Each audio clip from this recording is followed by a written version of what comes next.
जय माता दी। सभी को स्वागत है आपका मेरे YouTube चैनल दीवानी पाथरीवाली की लाडो ममता। जय माँ भगवती, माँ पाथराड़ी, माँ भद्रकाली की जय हो। मेरी गुरु माँ के चरणों में कोटि कोटि प्रणाम। आशा करते हैं माता रानी के दया से आप सब ठीक होंगे, कुशल मंगल होंगे और माता रानी सबका कल्याण करे। क्या आपके जीवन में, गृहस्थ जीवन में परेशानियाँ बनी हुई हैं? क्या हर रोज़ मियाँ बीवी में झगड़ा रहता है? क्या आपका वैवाहिक जीवन सही से चल नहीं पा रहा है? तो आज इन सभी बातों के पर चर्चा करते हैं कि क्या आप कहीं भूल तो नहीं रहे माँ की ये रस्म निभानी, कहीं आपसे भूल तो नहीं हो रही कि आपने कुलदेवी की रस्म नहीं निभाई। तो आप वीडियो का अंत तक सुनिए और अपनी समस्या का हल पाइए। देखिए, घर में सबके कुलदेवी होती है, कहीं माँ पाथरीवाली, कहीं माँ बाला सुंदरी और कहीं माँ शीतला। लगभग हर घर में कुलदेवी की पूजा की जाती है और हर घर में माता रानी की गठजोड़े की जात दी जाती है। जब घर में नई शादी होती है लड़के की और नई वधू घर में आती है तो नवविवाहित जोड़े को माता रानी के चरणों में माथा टिकवाया जाता है। उनके स्थान पर ले जाकर गठजोड़े की जात वहाँ दी जाती है, जिससे कि उनका आशीर्वाद उन पर बना रहे, उनका वैवाहिक जीवन सही से चल सके। लेकिन कई बार कई साल बीत जाते हैं कि ये समझ में नहीं आ पाता लोगों को कि ये गठजोड़े की जात देनी होती है और क्या होती है और कहाँ देनी है।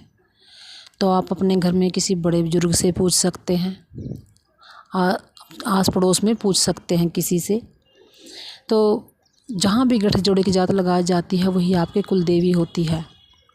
इसमें रहता ये है कि जब नवविवाहित जोड़ा घर में आता है तो आप जब भी आप महीने में भी जा सकते हैं, 2 महीने में भी, साल में, जब भी आप, अगर आपको पता है आप जल्दी जाएं। अगर आपको पता नहीं है और आपके घर में समस्या बनी हुई है, वैवाहिक जीवन में समस्या आ रही है, संतान उत्पत्ति में समस्या आ रही है, घर में क्लेश रहता है, बात तलाक तक पहुंच जाती है, या घर की पुत्र वधू है जो बार बार लड़के लड़ाई करके घर चली जाती है, यानी कि मायके चले जाती है, तो कहीं आपसे ये भूल नहीं हो रही हो। आप ये ज़रूर ध्यान करना, ज़रूर अपने घर में इस बारे में बात करना, तो शायद आपका जीवन सही दिशा में चल जाए माता रानी की दया से।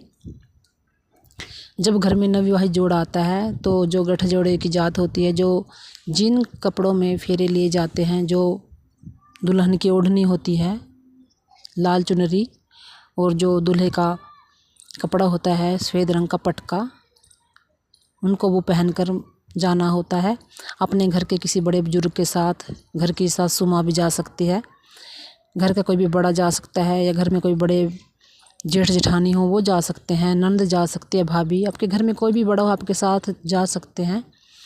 और वहाँ जाकर पुजारी से कहकर कि हम ये गठजोड़े की जात देने हैं माँ के चरणों में, तो आप माता रानी के लिए जो भी भोग प्रसाद बनता है वो लेकर जाएं। और वहाँ जाकर जो पंडित जी बैठे होते हैं उनको आप दक्षिणा दें और उनसे कहें कि हम ये गठजोड़े की जात लेकर आए हैं, माता रानी के चरणों में कबूल करवाएं। तो माता रानी का आपको श्रृंगार लेकर जाना होता है, सूट, श्रृंगार, नारियल चुन्नी, जो भी माता रानी के स्थान पर लेकर जाया जाता है ये आप लेकर जाएं ज़रूर, और पंडित को दक्षिणा दें। तो माता रानी आप पर अपना आशीर्वाद ज़रूर बनाती है, जिससे आपके वैवाहिक जीवन में खुशियाँ आती हैं और मियाँ बीवी जो होते हैं, पति पत्नी, उनमें प्यार बना रहता है, वंश भी आगे बढ़ता है आपका। और जो छोटे मोटे कलेश घर में रहते हैं ये नहीं होते। जिनको इस बात की जानकारी है वो ये रस्म स्टार्टिंग में ही निभा लेते हैं शादी के बाद, जिनसे उनका जीवन सही दिशा में चलता रहता है। लेकिन कई घरों में पता नहीं होता बच्चों को, तो इस कारण उनके घर में समस्या बनी रहती है और वो काफ़ी हद तक परेशानियों का सामना करना पड़ता है उनको।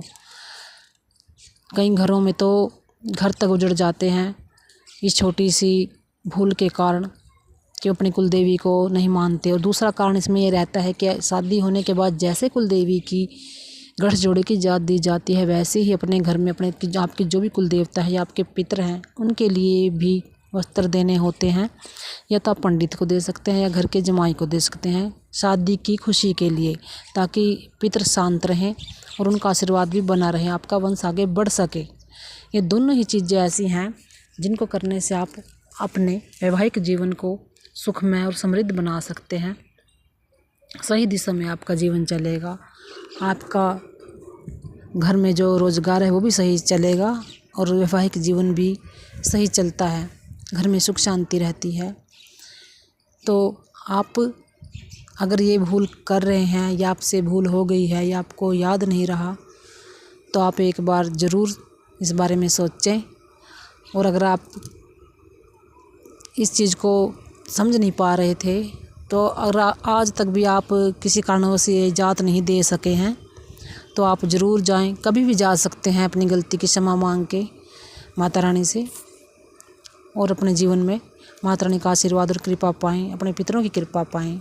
आशा करते हैं आपको ये जानकारी पसंद आई होगी। सभी को जय माता दी।